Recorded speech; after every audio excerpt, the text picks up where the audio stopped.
Bubo.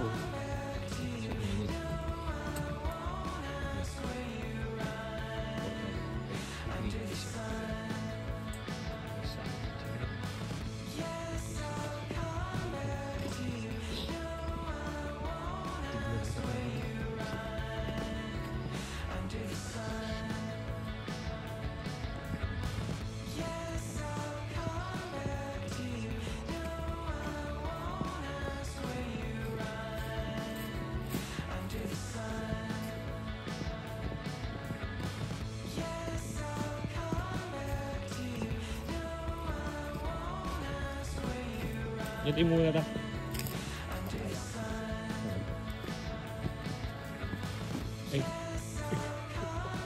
Ay kadi ang ako.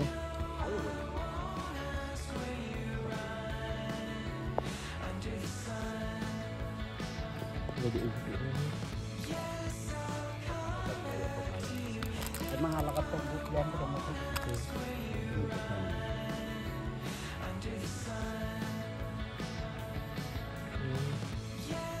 Gusto mo daktal dito kasi na ta. Mana? Pero ito yan mo. Mo.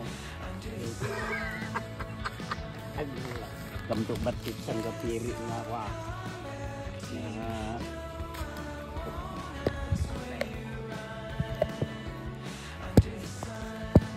Nakaya mo kita. Nakaya. Ano siyang mantang?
Kunin natin yung mga hose.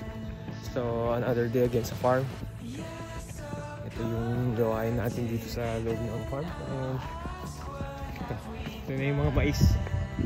Shit.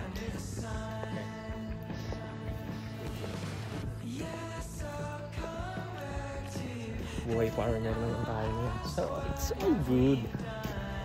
Sana lumaki yung mga mais na maganda.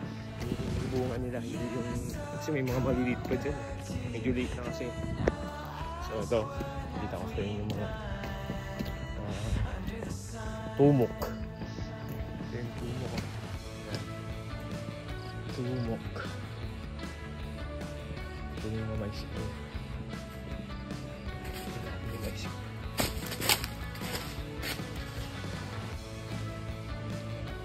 Mga maliliit sa mga really that so good. Kasi may marami ahas dito.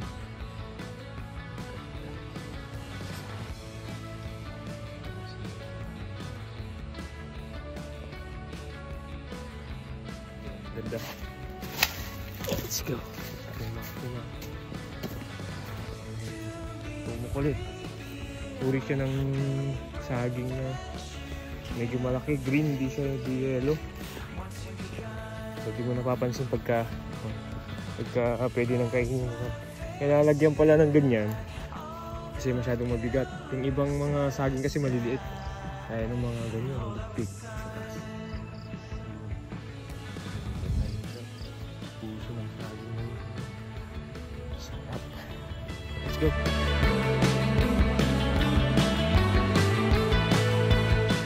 So, dito tayo ngayon sa Kubo ulit. And day 90. So, mais gaming pa rin tayo. And ito yung kabuno, mix natin kasi may mix yan. Isang ganito, half lang. So, half lang pala. Sinimix lang natin. Then, yun, pagka-mix niyan, kaya gano'n na natin. Ito yung mga ginagamit natin.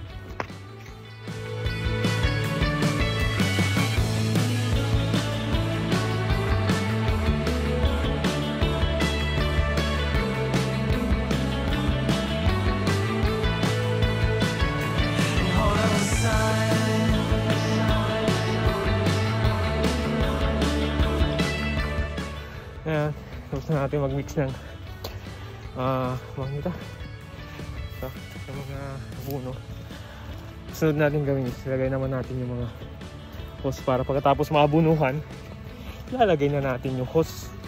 Papaanda rin na natin yung motor para diretso na, diba? Shit, sobrang init na init.